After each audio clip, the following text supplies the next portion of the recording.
Hi, dreamers. Today is a special episode because it's a full portfolio review, and it's something that I only do quarterly. So this is where you're going to see all of my rotations and my bets and some of the things that I've jettisoned. I'll give you my exact position sizes and how much income I make from each particular stock. Now, for the first time, I'm releasing this to my paid memberships a few weeks prior. And if you're interested in that, please join us as I share more real-time options trading, more advanced discussions on stocks and the market. I'll be answering you one-on-one, and for those who are interested, a little more behind the scenes on me. So, without further ado, those of you who've been following me for a while will see some differences, including more income ETFs, more growth bets, and of course, cash held for options. And if this is your first time watching my videos, a little context on me so that you can understand the purpose of my portfolio. I've been investing for over 20 years. I'm in my late 40s. I am actively living off of this portfolio, not working at all. And so you'll see an income lean to the mix that I have. And although single with no dependents, I have about $100,000 in yearly expenses. So my crossover point has always been $100,000 annually. And last time in July, I revealed how my portfolio was generating $110,000 in dividends. And in this quarter, you're going to see quite an increase. Are you ready? Let's take a look at the portfolio.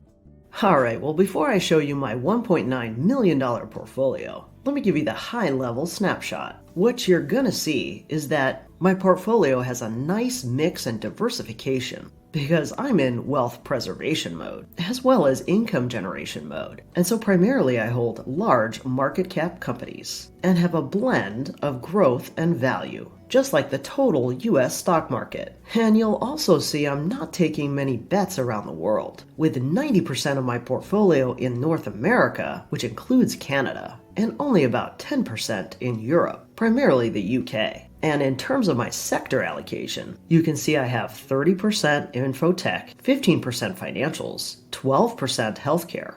And there's a little more allocation in my portfolio than the total stock market in consumer staples and real estate, while there's a little less allocation in consumer discretionary. And there's one more thing I wanted to show you before we get into the detail. One of the things I calculate for you is beta, because the beta of a portfolio is important to keep track of. But what is beta? Well, beta denotes the volatility or systematic risk of a security or portfolio compared to the market. And basically, the S&P 500 has a beta of 1.0. And so, if you have stocks or a portfolio with betas higher than 1.0, that's interpreted as more volatile than the S&P 500. So in my portfolio, I'm going to show you exactly the stocks I'm holding, exactly the amounts in each, and what that does in terms of the beta or risk profile of the entire portfolio. All right, here we are in the spreadsheet, and first let me orient you. I've got the ticker symbol, description of the fund, the quantity of shares I own, the last stock price, the current value of those shares, the most recent ex-date, the most recent amount per share it's paid out, the most recent pay date, the current yield, and how much I get every year in annual dividend income. I also have the sector, geography, whether or not it's a US dividend king, dividend aristocrat, dividend contender, or if it's a Canadian dividend aristocrat or UK dividend king. And those are all the important distinctions of whether or not it's been paying out the dividend consistently and also increasing the dividend for over 50 years, over 25 years, or between 10 and 24 years. And this time, since I've added so many ETFs, I've included whether or not it's a Morningstar 5-star fund, or if it's close with being a 4-star. And then here's the beta of each individual fund or stock, and then the weighted beta, which we'll see the total of at the end. So let's get started. My number one position is JEPQ with 4,777 shares. That's about $270,000 worth of JEPQ. It's a monthly payer, and annually I get over $25,000 from this position alone. Now that's quite a lot of money to put into one fund, And that's why I've compared it in several different videos I've done. And I also had a dedicated video on whether or not JEPQ is safe with their ELN approach. So if you're interested in finding out about that, and you're concerned about JEPQ, I'd highly recommend that particular video because I go in depth into how the ELN works and what the risks are. My next two positions I also did dedicated videos on. I've got over 3,000 shares of SPY, representing $163,000 worth, and at an 11% yield, that nets me about $19,000 in annual income. And it's also a monthly payer. Devo is one of my favorite derivative income ETFs, and it's actually one that's been on the market the longest, with over 10 years of history. I've got over 3,000 shares of Devo, which is almost $140,000 worth, and at a rate of 4.45, I get about $6,000 a year from that. And if you see here, Devo is a 5-star Morningstar fund with a very low beta. Alright, my next fund here is PTY, and I'm a big fan of PIMCO, which offers income-generating bond funds. I've got 7,000 shares of PTY, which is about $100,000 worth, and at a 9.82 yield, that gives me about $10,000. One of the reasons why I have PTY and a couple other PIMCO funds that I've added recently is because although bonds have really been a dog over the last few years because of rising interest rates and a few other factors, I wanted to add these in for wealth preservation, diversification in my portfolio, some stability in what otherwise might be some tumultuous times, and I'm also hoping for a little bit of a rise in these due to interest rates that will be declining over the next few years, hopefully. Alright, my next biggest position, believe it or not, is simply cash. And at times during this year, I've held over $200,000 in cash, especially when the money market rates were over 5%. I use this cash primarily for cash secured puts, and I cover my approach to options in a whole playlist of videos. So here you can see the current yield is 4.28%, and that's just basically interest. So that generates about $4,000 in interest, in addition to the options income that I'm generating off of this 100K. My next position is BTI, and I have about 2,500 shares, generating about $7,000 a year. And this is another stock that's relatively recession-proof. They're also a UK king, steadily paying and increasing their dividend for years. My next position is QQQI. I have about 1,500 shares here, and at about a 10% yield, I get about $8,000 a year. My next position is a growth stock, Avgo. I have 462 shares, and I only get $979 a year from it. Now, this is the biggest growth position I have in my portfolio, and I'll point out some of the newer growth positions I have to complement it. My next position is PDI, which is a brand new big position I added since the last time. I have just over 3,900 shares, and at a 13.9% yield, I get about $10,000 a year from PDI. And again, the reason for adding in some additional PIMCO products is for wealth preservation and some stability in the next phase of the stock market cycle, which I also made a dedicated video about recently. And rounding out my top 10, I have the Goldman product, GIPX. With just over 1,200 shares here, I have 62,000 of GIPX, which is an S&P based product. It pays monthly, and I get just about $5,000 a year from it. So let's move into the next 10. I have FDVV, which is a Fidelity ETF, and also a growth position. This is one I'm really liking, and I've been adding a lot to lately. I currently have 860 shares, which brings me up to about $45,000, and it generates about $1,217. But again, this is more of a moderate growth play for me. The next position I have is Microsoft. And as you can see, I have about 100 shares, which allows me to write low beta options on this stock position consistently week over week. It represents about $42,000. And this is a perfect example of a growth and options play for me. My next position I've been building up is Main. It's a financial services company, just under 700 shares, and I get about $2,000 a year from it. One thing I like about Main is that not only is it a monthly payer, but as a shareholder, you consistently get bonus payouts, which is one of the rare stocks that does so. My next position is Google with 200 shares, and again, this is a growth and options play for me. VNQ is a real estate ETF, but funnily enough, also has the ability to do weekly options, which I've been doing consistently on these 300 shares, in addition to the $1,310 I get from dividends. So all in all, with the declining interest rate environment, the real estate industry should eventually rebound. So I'm hoping to get a triple play on this: the dividends plus the options plus the capital gains. My next holding is MFC, and I've got just over 900 shares here, and that pays me about $1,000 a year. MFC has been a great hold and has done really well over the last couple of years. It's a Canadian financial company and also is a Canadian dividend aristocrat. My next holding is Realty Income, and I have about 468 shares here. You may have noticed I've taken this down over time,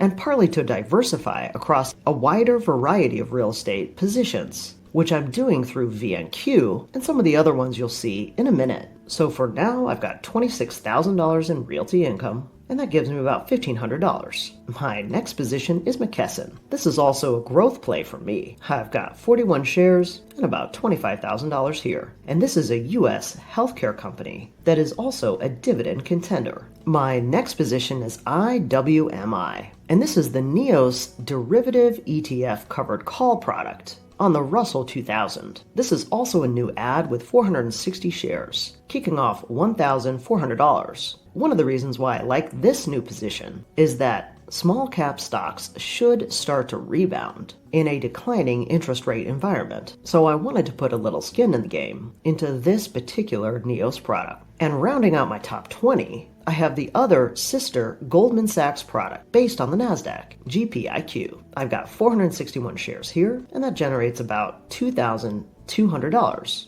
with a 10% yield. All right, are you ready for 50 more positions? Maybe it's time for a bathroom break.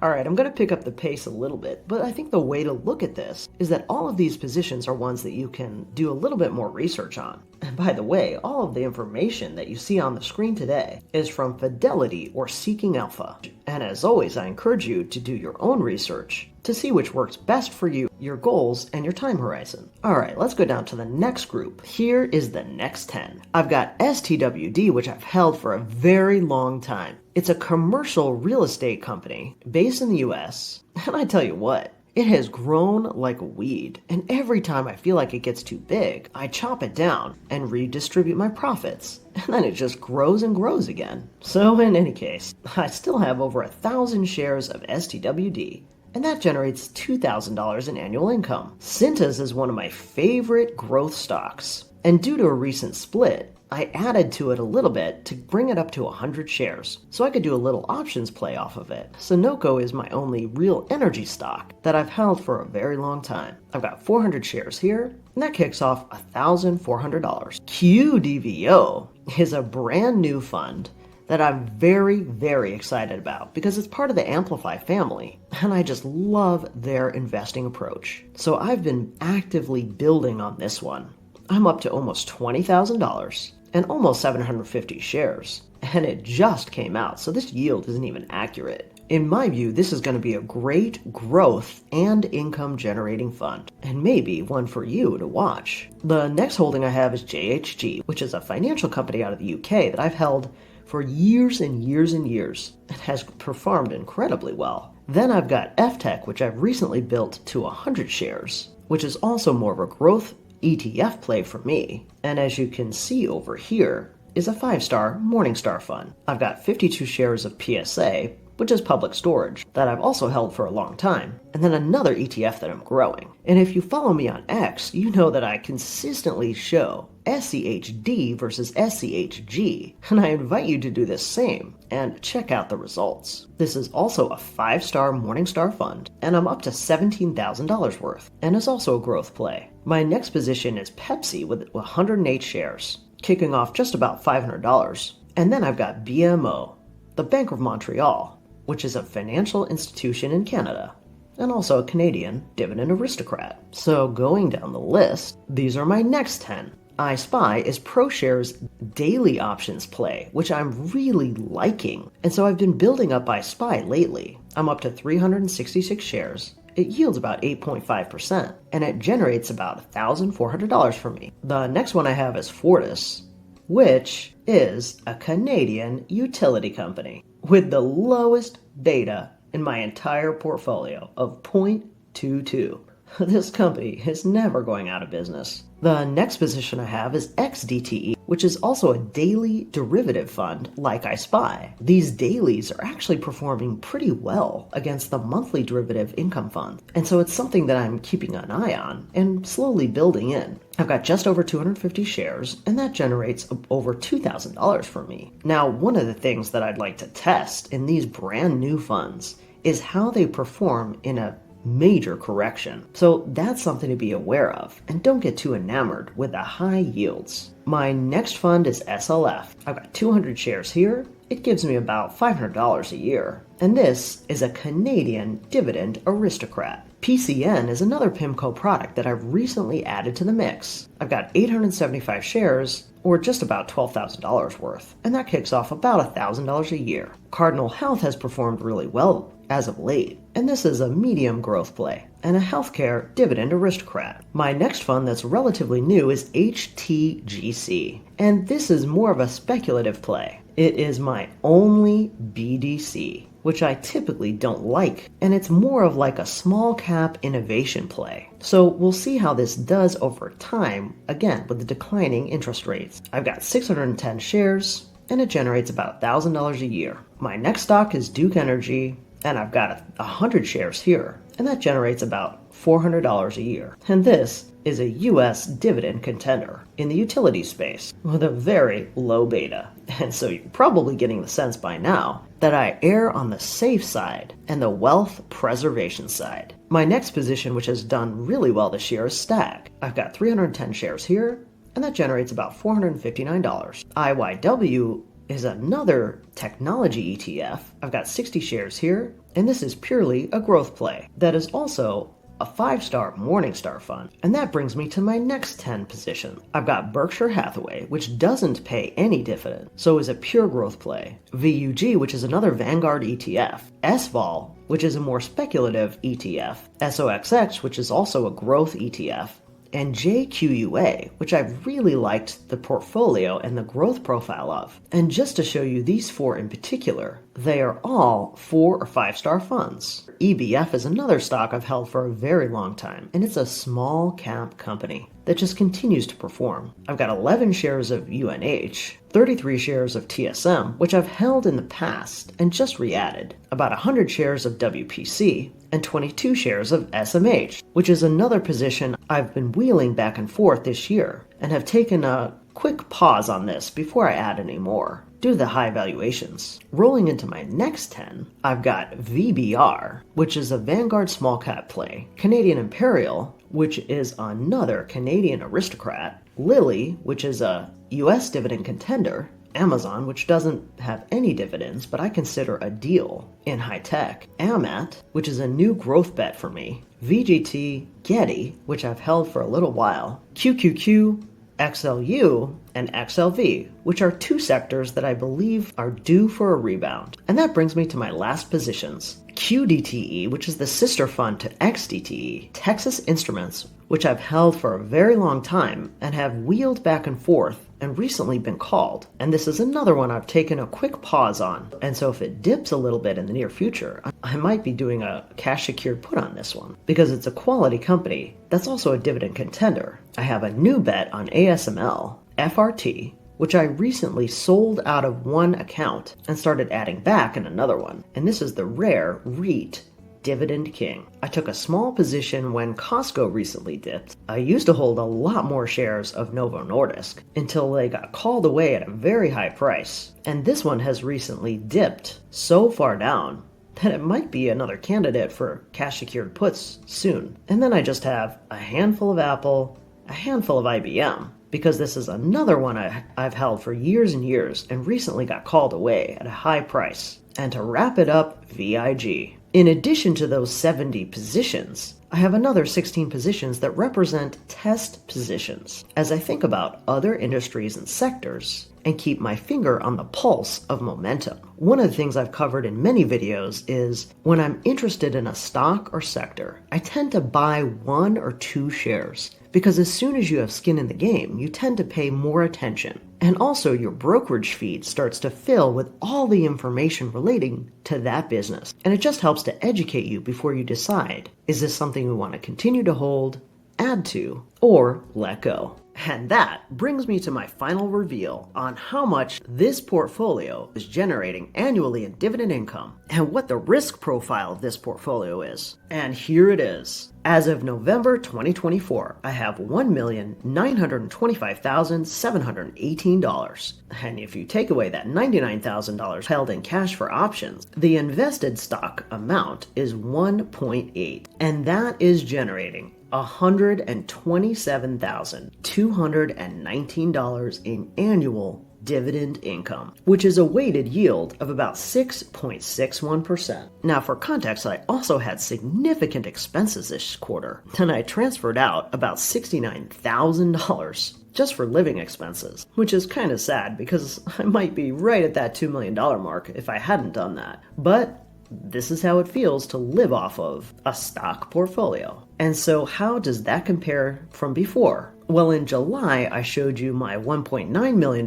portfolio and how that was generating $110,000 in dividends. And in December of last year, I was generating $96,000 in dividends, $94,000 in the July before, and $83,000 in dividends in December of 2022. And as you know, in 2023 and 2024, I've been fully living off of this portfolio. So this is a strategy that works because your dividends can continue to increase while your total portfolio doesn't decrease. And so if we take a look at the weighted beta, you can see in December of 2023, the weighted beta was 0.66. And in July, the weighted beta was 0.84. And today, the weighted beta is exactly the same as my weighted beta in July, which is significantly under the S&P volatility of 1.0. And so I'll end by pointing out just a couple of things you probably noticed. One is that I'm doing a lot of testing. The reason is because we're about to enter a new investing cycle. We have a change in the interest rate direction and a change in the administration. And both of those things will affect